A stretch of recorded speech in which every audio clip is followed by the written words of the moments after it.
Hey, this is Jamie with Stonemaier Games, and today I'm going to talk about my top 10 favorite poker-like games, which is kind of a weird category to talk about. I talk about games that are related to Stonemaier games a lot in this style of video. But why poker?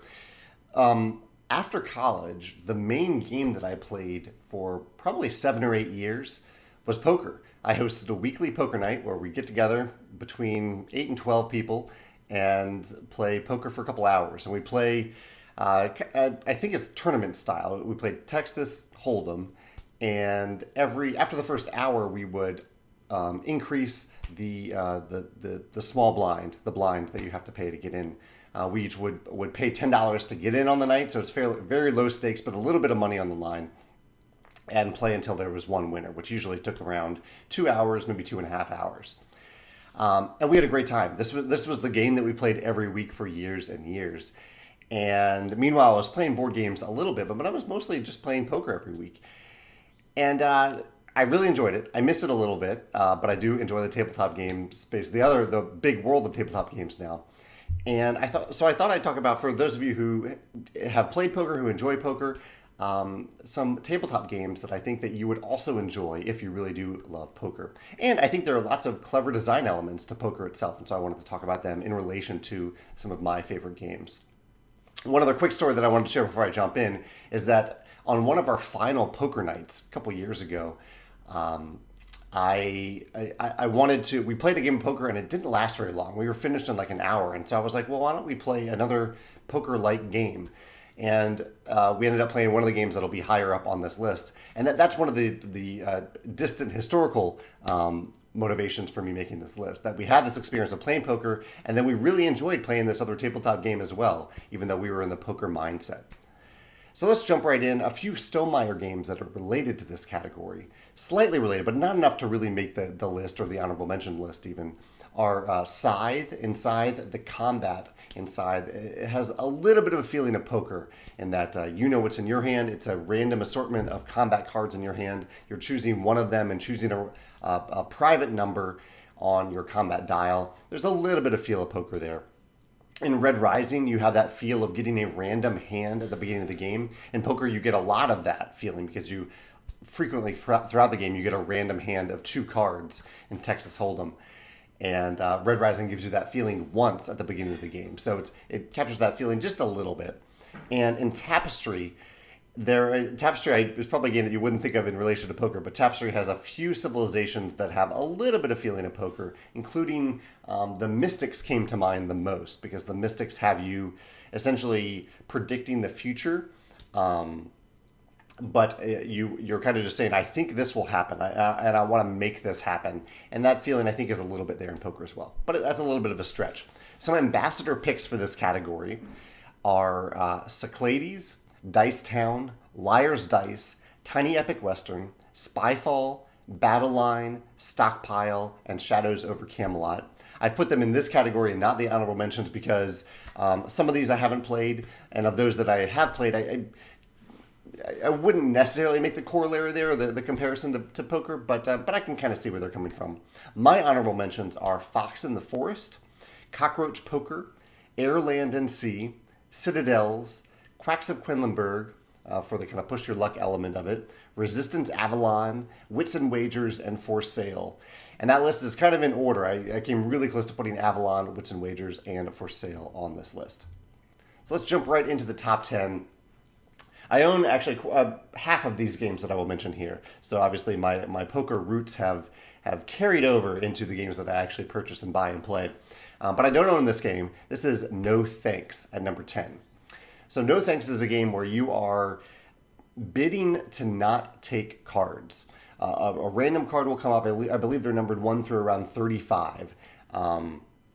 And you are bidding not to take that card because at the end of the game, the cards that you have acquired throughout the game are your points, and you want to have fewer points in No Thanks. And No Thanks, so the bottom 3 on this list, No Thanks is not a game where you get a random hand of cards. There's a random reveal of card in the middle of the table, similar to Texas Hold'em, but you don't have a private hand of cards that is randomized, whereas many of the other games on this list do have that. That's why I put these at the bottom 3. But in No Thanks, you do have that bidding element where you're bidding against other players, trying to decide how far they're going to go, how far you'll go into the bidding. And at a certain point, there's a turning point, and even if there's a card that you really don't want, like say the number 30 card, that's 30 points, you don't want 30 points. That's a lot of points that you don't want. But if people have bid, say, 15 chips on this card to not take this card, at a certain point, those 15 chips become really appealing because at the end of the game, those are negative points. Chips are good at the end of the game, and they give you more flexibility to bid against cards that might come out later. There's also one other element to No Thanks where if you combine two cards that are sequential, so if you gain that 30 card and then later the 31 card comes out, if you have that 31 and the 30, if you acquire both, you only have to look at one of those numbers for your final score. You only look at the 30. And so this is really handy, and it means it adds another layer of the bidding round because all of a sudden you have this 31 that no other player wants, but you actually kind of want it. Like it's a good one for you to take, especially if you get some tokens along with it. But how far do you go? How long do you wait until as those tokens, those chips accumulate on the 31 before you actually take it? Because you might get to the point where someone just doesn't have any more money left to spend, and then they have to take it, and then you've lost this opportunity to get all these negative points. Anyway, No Thanks I think is a great comparison. I think you'll have fun with No Thanks if you enjoy poker. That's my number 10. And number 9 is another game where you don't have a random private hand of cards, but it does capture a lot of the feelings of poker, and that is Ra. Ra is one of my favorite bidding games. It's an auction game where you're bidding to acquire tiles. And while you are doing this, throughout the bidding process, there are a couple elements that I think compare to poker. One is there's a little bit of push your luck to the tiles that actually become available. So on your turn in Ra, you can either just draw a random tile from a bag and add it to the line of tiles that are up for auction. Or you can start to bid on the row of tiles that is already there. And your bid is, you get one chance to bid, and you only have a few ways to bid. There's not a currency in the game. Instead, every player has a few tiles, and those tiles have numbers on them, and you can bid one of those tiles to enter into the auction. So that's a little bit like poker, where you're actually bidding to participate in the auction itself versus passing and not participating in the auction.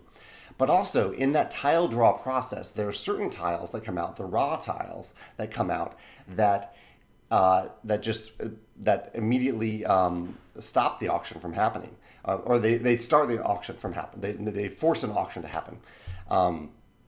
And so that's a random element to it. And you also, so you don't really know, am I actually increasing the value of this auction because the auction is for all of the tiles that are there?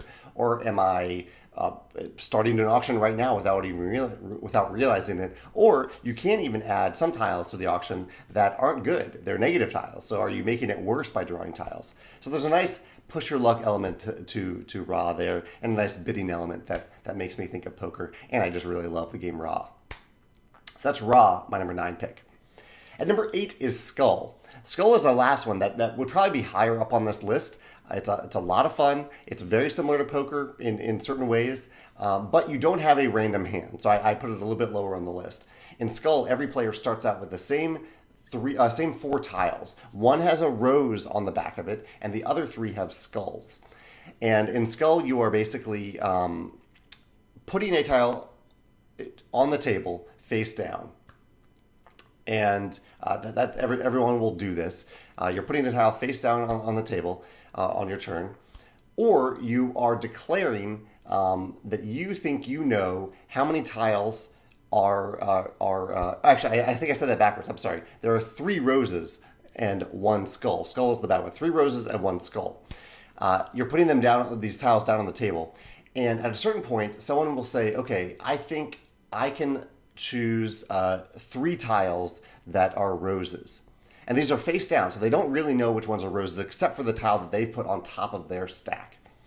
And if no one else contest that, then that player will then go around the table and say, okay, that tile I think is a rose, and that tile will flip over. If it's a rose, they're closer to getting their guess correct. If it is a skull, their guessing ends, and they have to lose a random tile from their hand, and they're closer to losing the game. You can be eliminated in skull, similar to elimination in poker.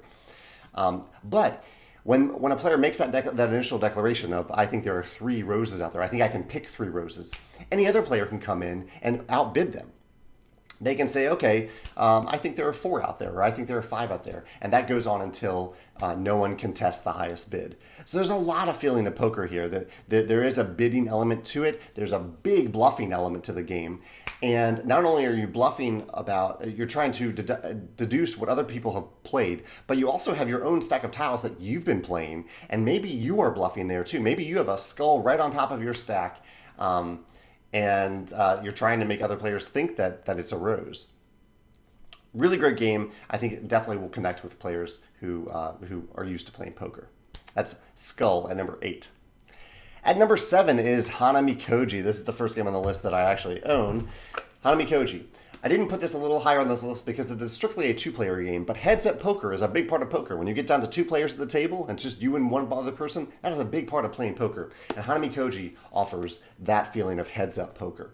In Hanamikoji, it is a game where you have a random assortment of cards. So there's this random hand of cards that you have, so you get to be sneaky. You know what you have, you don't know what the opponent has. And you are trying to win the favor of, I believe it's either 6 or 7 geisha cards on the table. I always forget the exact number. The way you do that is by taking 4 different actions each round. And these actions vary. I mean, there are 4 different actions. A few of them are I cut, you choose. Like there's one action that says choose 3 cards from your hand, and your opponent gets to pick one of them, and you keep the other 2. So that's an example of an action in the game. Another one is that you get to take a card from your hand and put it face down off to the side, and that will be your card at the end of the round. And all of this is moving towards you gaining the favor of these geisha cards by having higher numbers on your side of the table of those geisha cards. There's a lot of mind games that happen in Hanamikoji, because you have this secret hidden hand of information. You know your plan for bidding on these geisha, but you don't know what your opponent will do. And so, oftentimes when the opponent takes a turn, you have a decision to make. You have that I cut, you choose decision to make in the game. But I think if you really love the feel of heads-up poker, you'll really also enjoy Hanamikoji. That's why it's my number 7 pick. And number 6 is Love Letter. This is another game where you have a random hand, a very small hand of cards, but you have this random hand, and you are playing a card. All you're doing on your turn in The Hobbit, or Love Letter Hobbit, this is the Hobbit version of Love Letter, is playing a card. And that card will do something on your turn. It depends on what the exact wording on the card is. I'll show an example here. So one example is if I play Tariel. It says, you and another player secretly compare hands. The player with the higher value is out of the round. And so Love Letter, every round of Love Letter, or really every game of Love Letter, feels like a round of playing poker. But you have the flexibility in Love Letter to really stop whenever you want. So instead of playing a tournament-style game of poker that lasts 2.5 hours, you can play Love Letter for 3 rounds and play for 15 to 20 minutes and just be done. But I think Love Letter really captures that feeling of you have this secret hand of cards. You don't want other players to know what you have in hand. And you're constantly improving that hand over the course of the game, but it also has a quick feel of like a single round of poker in terms of what you're doing within that round. That's Love Letter. At number 6. We're getting to the top 5 here. There are some heavier games in here because poker, while the core mechanisms are very light, it is a longer, meaty game when you play a full tournament of poker. And so number 5, I have Western Legends. Western Legends is a game about many different things. It's kind of this epic, open world, sandboxy, not open world. It's sandbox, but not open world. Sandbox, Western themed game, Old West in the U.S. And the main reason that I put it on this list is because you can essentially play poker in Western Legends. You typically play against the game, but you can play against other players. The game uses poker cards, poker-style cards throughout the game for you to do different things with. They're multi-use cards, but one of the things that you can actually do is go to the saloon and play poker in the game. It's just a quick round of poker, but it is almost exactly the same as a game of poker, a round of poker. And so I think if you enjoy poker but you want to do other things as well during the game, Western Legends is a great pick. The last time I played the game, I was kind of just in the mood to play poker, and so the main thing I did in the game was play poker, and the game let me do that and let me have a fighting chance at actually winning the game, even though that was the specific thing that I focused on. So that's Western Legends number 5. Number 4, I really debated to put it up here because I love this game so much right now. I'm kind of fitting it onto all the lists that I play, but that's Dune Imperium. And Dune Imperium, I truly do think has... there's a lot of stuff going on Dune Imperium. There's worker placement, there's this influence mechanism, there's this race to get 10 points, a lot of stuff going on that is in addition to poker. But the combat system in Dune Imperium, I think, is very similar to a game of poker, in that you have some perfect information, in that in poker you have the perfect information of the cards that are on the table and how much players have bid. And in Dune Imperium, you have that perfect information in the game of how many units players have put into combat during the round. So you know that. However, you also have this imperfect information. That's this fun variable, what will I draw information of the cards in your hand, because the cards that you save in your hand that you don't play during the worker placement part of each round, you use the bottom half of those cards in Dune Imperium to gain either currency to spend on more cards or combat. So you have this uncertainty that you know what you have, but you don't know what other players have. And you also have the unknown variable of intrigue cards. Intrigue cards are another type of card that you get during the game, and you can often play intrigue cards to impact combat. And so you have this combination of this known element, this known bid of how many units you've put into the combat, and this unknown variable of cards in your hand. And it just feels like poker every time you have a combat. I think that's one of the reasons that I really, really have been enjoying Dune Imperium, because I get to play poker essentially 10 times over the course of the game if it ends up being a 10-round game. So that is Dune Imperium, my number 4 pick. At number 3 is Magic the Gathering. Here is a new Strixhaven pack. I'm looking forward to drafting this. Magic the Gathering I put on the list for a couple different reasons. One, I've heard that a lot of Magic the Gathering players have gone on to play poker, and vice versa. A lot of poker players have gone on to play Magic, because there are many times in a game of Magic when it feels like a poker game. You have the secret hand of cards that you are sneakily trying to play at the right time against your opponents. There's no bidding in Magic, but it's all about kind of timing. When do I use these cards? How am I bluffing? There's a lot of bluffing in Magic in terms of what you're playing, what you're not playing. And then when you do a Magic draft, you have this moment every time you open a pack or when you're past a hand of cards of, I have this awesome thing that no other players have, and this has shown up magically in my hand, and I get to choose something from this to do. And that happens even when you draw a hand of cards in Magic. Every time you draw a new card, it's this magical thing that you got that other players don't have. So yeah, I think Magic, even though it's a very different game than poker, I think if you enjoy poker, that you also have a pretty good chance of enjoying Magic the Gathering. That's my number 3. At number 2 is the game that I referred to at the very beginning of this video. It's a game that I pulled out when we had that short game of poker, and everyone had a blast playing this game, and that is Sheriff of Nottingham. I haven't played Sheriff in a long time, but I really do enjoy it as a poker-style game. If I knew someone really loved poker, this is a game that I would definitely get to the table. In Sheriff of Nottingham, you are trying to thematically sneak goods past the sheriff, and every player takes turns being the sheriff. And so you will put some cards into this little baggie, and you'll hand it to the current sheriff, and you'll say, "Sheriff, this baggie has this in it." You'll say something that you are claiming that's in the bag, and you have to tell the truth, I believe, about the number of cards. But what those cards actually are, you can lie quite a bit about them. So there's a huge amount of bluffing in this game, and the sheriff then has to decide if you're telling the truth or not, and they can negotiate during that time. Now, there's no actual negotiation in poker, and so that is very different than Sheriff of Nottingham, but it just captures this feeling of bluffing And that's such a big part of poker, this bluffing element to it. And I think Sheriff does a great job of capturing that. And so Sheriff of Nottingham, I know for sure that it works with poker players because I've actually tried it. And so that's why it's my number 2. And number 1, though, is Coup. I think Coup captures so many different elements of poker so well. You have a random hand of cards. You only get 2 over the course of the game. You get these random hand of 2 cards in Coup.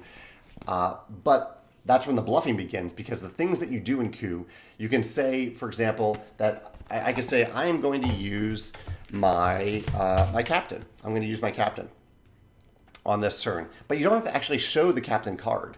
The captain says, steal 2 coins from another player. It also blocks stealing if another player claims they have the captain. So I can use a captain, or I can say, I'm going to use a captain to do this thing. I'm going to steal 2 coins. And any player at the table can say, you're bluffing. You don't actually have a captain. So you can use abilities that you don't even have in Coup. But also, if you have the captain, you can still use that ability anyway. And if someone calls you out on it, if you've kind of out-bluffed them into making them think that you don't have the captain, they have to lose one of their cards, and they are then out of the game. So it has this element of getting random cards. It has this bluffing element. It has elements that feel similar to betting and bidding, because you are trying to get money over the course of the game. Money helps you take an action, a certain action, to eliminate another player's character in the game. And Coup is also a lot shorter than poker, but it really, I think, captures that feeling of playing a game of poker within maybe 20 to 30 minutes at most. So that is my top pick of games. If you love poker and you're wanting to try another kind of modern hobby game, I'd recommend Coup. I'd then recommend Sheriff of Nottingham, and then Magic, Dune Imperium. Go down this list and try these games, or try one that just sounds like it really appeals to you. I'd love to hear your thoughts as well. If you love poker, what is a game on this list that you really enjoy as well? Or if you have a different game that isn't on this list that you'd like to recommend to fellow previous or current poker players, I'd love to hear your thoughts in the comments below. Thanks.